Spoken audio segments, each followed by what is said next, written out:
En esta manifestación lo único que pedimos es paz y libertad para poder defender esa paz. Paz y control del poder político. Porque si no puedes controlar tú a tu representante político, entonces es otro quien está controlándole. Y ese otro no defiende tus intereses. Nos están arrastrando en Europa a conflictos militares que ponen en riesgo tu futuro, el futuro de tu familia. Nos quieren arrastrar a un conflicto que al final termina sufriendo el pueblo. Las élites no luchan, son los pueblos los que terminan luchando. Hola, hola. Os preguntaréis qué acabáis de ver. Bien, pues era Antonio Alfaro, presidente de la Junta Democrática, en la manifestación del pasado domingo en Madrid por la paz y la soberanía nacional. Esto no es una nueva entrevista, es un episodio más de los que suelo subir a Reels de Instagram cuando voy por ahí a cubrir movidas, manifestaciones, Ferraz, la vivienda, tal. Pero que como es mucho más largo que un Reels de Instagram, he decidido publicarlo en YouTube. Bueno, para este momento he improvisado el set tal, pero lo importante, ¿por qué estamos aquí en YouTube y no en un Reels de Instagram? Pues porque la manifestación no era solo de ir del punto A al punto B, sino que llegados al punto B, en este caso el Congreso, la manifestación salía desde la Plaza de España, intervinieron 4 ponentes. José Antonio Zorrilla, ex embajador español en Georgia y los estados del Cáucaso, Juan Antonio de Castro, Guillermo Rocafort y Cristóbal Cobo. Vale, de estos 4, el discurso que más me gustó, sin ningún tipo de duda, es el de José Antonio Zorrilla, y quería que estuviera plasmado en el vídeo, entonces se va por mucho del largo normal de un vídeo de Instagram, y he decidido hacerlo en formato vídeo de YouTube. El resto de discursos, así como el de José Antonio Zorrilla, los tenéis íntegros en el canal oficial de la Junta Democrática. Entonces nada, a continuación os dejo con unas declaraciones que le cogimos al coronel Pedro Baños, imágenes de la manifestación y el discurso prácticamente íntegro. Solo he cortado pues, pequeños momentos en los que había dificultades con el audio o de cara a hacerlo más llevadero ahora en lo que es el vídeo, del señor José Antonio Zorrilla. No sé qué opináis de este formato, sinceramente. Yo es algo que tenía, digamos, alejado de YouTube, que lo tenía en los Reels de Instagram. No sé tampoco la gente que me veáis en YouTube si me seguís en Instagram y sabéis de ese otro contenido que hago allí, si no pues os invito a seguirlo, así como si estás viendo el Reels en Instagram, o no sé si subiré algo de esto que estoy diciendo ahora a Instagram, pero si tal pues vete a YouTube y mira el vídeo a ver qué te parece, o el podcast si no lo conoces o lo que sea. Pero nada, bueno, os dejo con el vídeo, ¿vale?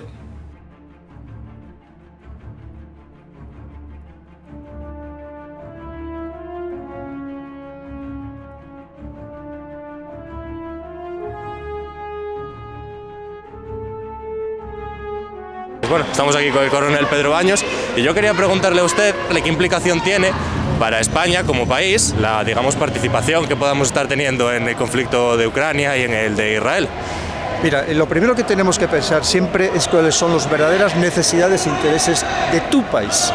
Eso lo tenemos que tener en cuenta. Y además, también debemos de considerar que estamos en una situación muy cambiante desde el punto de vista geopolítico. Y por tanto, si la situación cambia, también cambian nuestras necesidades e intereses. Y tenemos que adaptarnos a este nuevo puzzle geopolítico.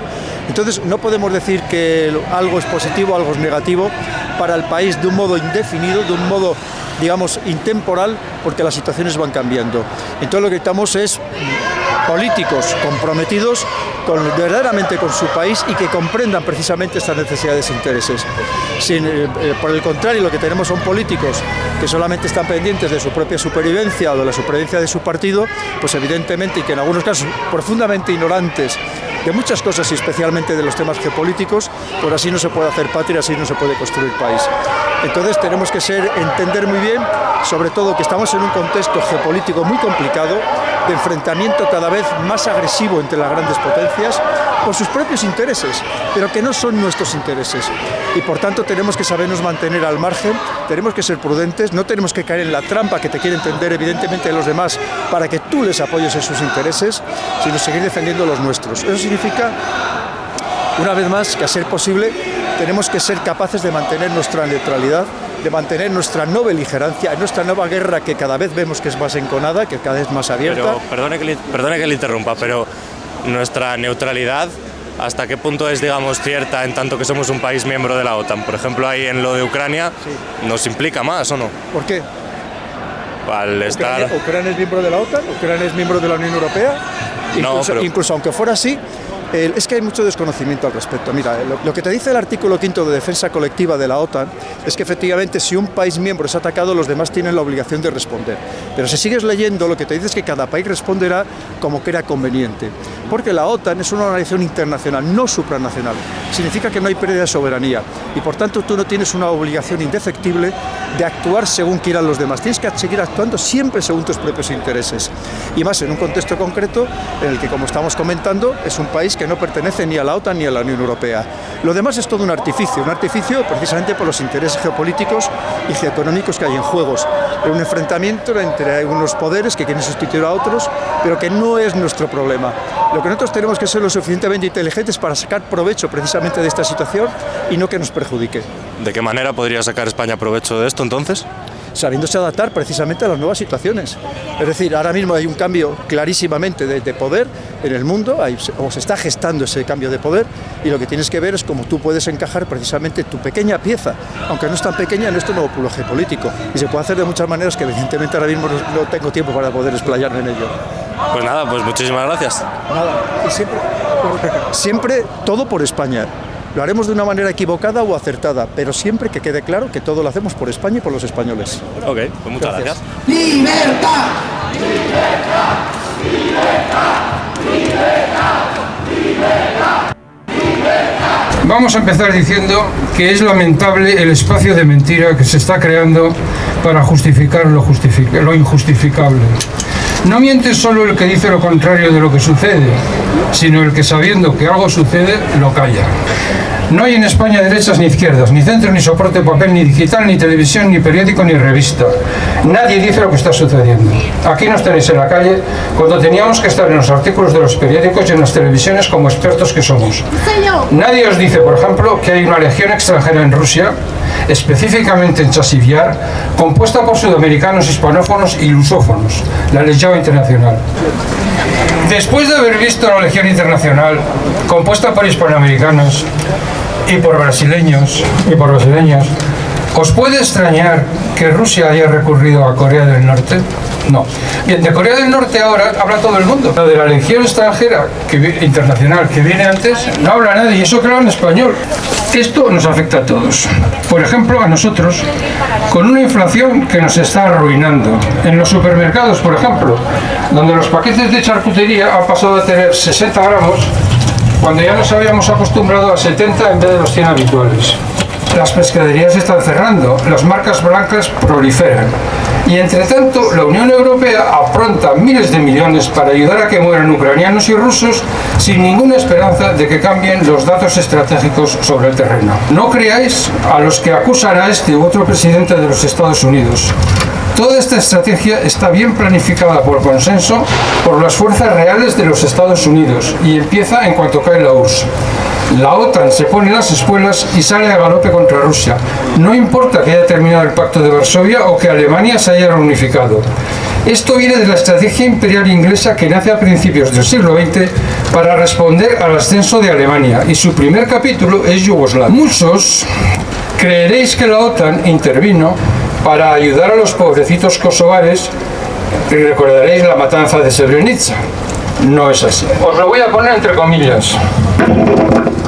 John Norris, director de comunicación de Stroud Talbot, vicesecretario de Estado USA, abro comillas, fue la resistencia de Yugoslavia a las amplias tendencias de reformas políticas y económicas y no las lamentaciones de los albano-kosovares las que explican la intervención de la OTAN.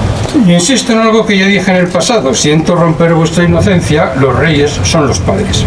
Tras el odpor yugoslavo vinieron la revolución en Georgia, que trajo unos tipos de interés del 25% para el país liberado del yugo de Srebrenica. Y luego una guerra de la que se acusa a Moscú en agosto del 2008, seguida de invasión. Lo que es una falsedad como la copa de un pino, y si no os creen que me pregunten a mí, que fui allí embajador. Y poco más tarde, la revolución de Kirguistán, donde desde aquella liberación del terciopelo, no paran los enfrentamientos étnicos entre kirguises y uzbecos con miles de muertos. Claro que la madre de todas las liberaciones es la de Ucrania del Maidán del 14. Terminó en guerra, como no podía ser de otra manera. Si alguien había pensado que el este de Ucrania, llena de obreros y mineros rusos, iba a aguantar a las autoridades del Maidán, salidas de un golpe de Estado de los Estados Unidos, no conoce Ucrania. Por otra parte, Moscú tampoco iba a consentir que le pusiesen cohetes nucleares en Sebastopol o en la desembocadura del Don. Ojo, porque los USA tampoco consentiría que le pusieran cohetes en Cuba o México, y lo han dicho cada vez que se lo han preguntado desde la crisis de Cuba del 62. Lo peor es que nada más empezar la guerra en Ucrania, en marzo, hubo una reunión en Estambul y Ucrania firmó un acuerdo con Rusia, visto que ese país no tenía ambiciones territoriales. El problema es que a los Estados Unidos el territorio ucraniano les daba igual, les importaba lo que Rusia no podía dar, que Ucrania entrase en la OTAN. Los llegados al poder por el golpe de Estado del Maidán aceptaron la exigencia y se embarcaron en una guerra absurda. Lucharían por una tierra que ya Rusia les había dado y lo harían por entrar en la OTAN, que era algo que los ucranianos no querían. Este delirio es el que ratifican cerca de 1 millón de muertos y al que se nos pide que nos sumemos, más aún al que nos hemos sumado. El primer secretario de la OTAN fue Lord Ismail. La definió así: mantener a la URSS fuera, a los americanos dentro y a Alemania abajo. Bien, pues es fácil simplificar esto. No hay Unión Soviética y no veo por qué se ha de mantener sometida a Alemania. Esta locura es la que estamos apoyando. Incluso la propia Alemania se ataca a sí misma por un instrumento, la OTAN, a la que un presidente de los Estados Unidos ha definido como obsoleta y no hace mucho. Sinceramente, es incomprensible. Estamos ya viendo los resultados en nuestro continente y, aparte de muerte y ruina, está provocando nuestra rotura. No quiero sonar a profeta de desgracias, pero humillar y arruinar a Alemania es temerario. Tenemos sobre esto una larga experiencia histórica. Solo que esta vez, con Alemania, vamos todos los demás. Pasemos a cuestiones económicas. La OTAN gasta el 60% del gasto militar mundial y se nos pide que ayudemos a este esfuerzo porque no llega. Vamos a ver, si con el 60% del gasto militar mundial no llega y le acompaña además un déficit anual USA de 3 trillones de dólares, esto es 2 productos nacionales brutos de España, es obvio que una estrategia de esas características es una estrategia fallida, que no merece ser ayudada, sino cambiada. Entre tanto, el paraíso de la libertad tiene unos índices de población reclusa casi increíbles. El 1% de toda su población está entre rejas. La mortalidad infantil es el triple de la española y peor que la propia de Rusia. En cuanto a muerte por parto, los Estados Unidos ocupan la posición 55 de todo el mundo. El índice de fallecimientos de madres jóvenes es casi 10 veces el español. No puede sorprender que el mundo esté empezando a rechazar esta locura. Lo veis en los BRICS. Frente a tanta guerra, la reunión de Kazajstán ha visto 2 acontecimientos diplomáticos de altura. China e India acaban con la hostilidad que les ha costado ya varios enfrentamientos en el Himalaya. Y Rusia ha conseguido que hablen 2 enemigos irreconciliables, Azerbaiyán y Armenia, para resolver amistosamente los flecos todavía pendientes de la última guerra del Cáucaso. Y para terminar todo esto, China anuncia que sus semiconductores han llegado a los 3 nanos. Un auténtico hito en la historia de la informática. No puede extrañar. Mientras los Estados Unidos desangran a la humanidad en guerras inútiles y de paso se arruinan ellos y nosotros, los chinos trabajan. Y eso no se arregla mandando portaaviones al mar de la China. No es un problema militar. Por supuesto, yo sí que considero normal tener dentro de Europa a los Estados Unidos, pero no armas en mano para librarnos de enemigos imaginarios. Por ejemplo, un Consejo Atlántico que se ocupe de ciencia, cultura, tecnología, intercambios humanos, etc. Somos hijos, como Rusia, de Atena y Prometeo. Merecemos más que estrategias bárbaras centradas en crueldades inútiles y peligrosas. Digo esto porque el exsecretario de la OTAN, Stoltenberg, ha dicho que antes que una victoria rusa, mejor una tercera guerra mundial. Y esto lo dice viniendo de Noruega, que es miembro de la OTAN, sí, pero con un estatus especial, sin armas nucleares ni bases extranjeras en su territorio. En resumen, atlantismo sí, otanismo no. Por cierto, que Rusia, digan lo que digan los propagandistas de la muerte, lucha contra quienes como Bielitsky, comandante del batallón Azov, han definido así su misión. La misión histórica de nuestra nación, en este momento crítico, es liderar a las razas blancas del mundo en una cruzada final por su supervivencia. Una cruzada contra los semitas liderados por los subhombres. En el original, Untermenschen, que era la lengua de Hitler, los rusos. Quede claro que esta gente nunca ha pintado nada en Ucrania, no creéis que Ucrania es un país fascista. Simplemente han sido desenterrados por los liberadores del Maidán para llevar la libertad y la búsqueda de la felicidad a esas tierras. Los hispanoamericanos saben lo que es eso. Para liberar a Nicaragua, los USA se valieron de la Guardia Nacional de Somoza. Mientras tanto, los rusos responden de otra manera.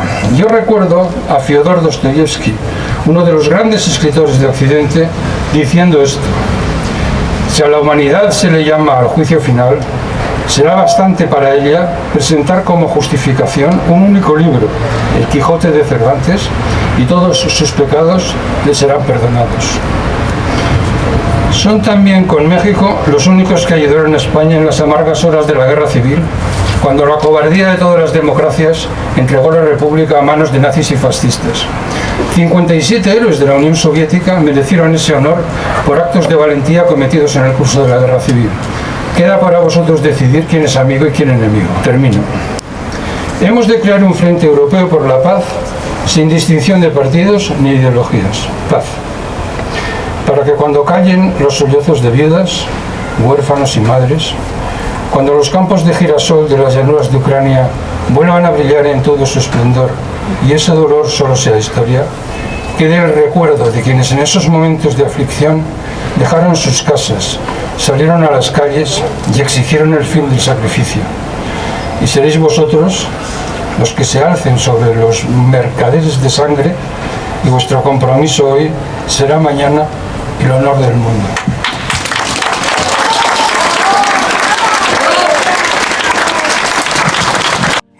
Vale, y si has llegado hasta aquí, pues bueno, gracias por verte el vídeo entero.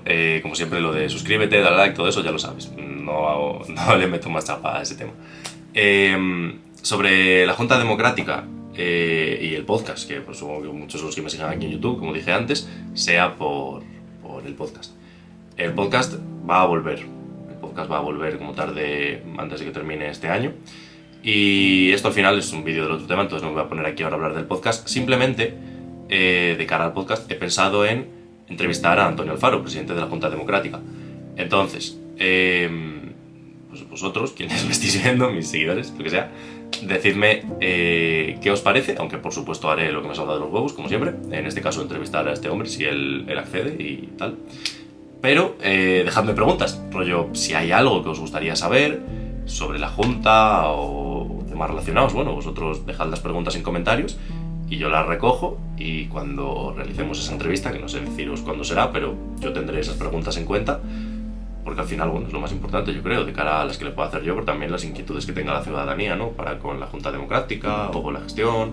No sé si alguno, hombre, supongo que la gente que esté viendo este vídeo conocería a la Junta de antes, pero bueno, eso, ¿vale? Y nada, que muchas gracias por ver el vídeo, que es un contenido distinto al habitual.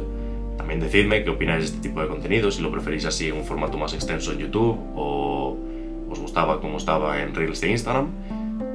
Y nada, poco más. Nos vemos.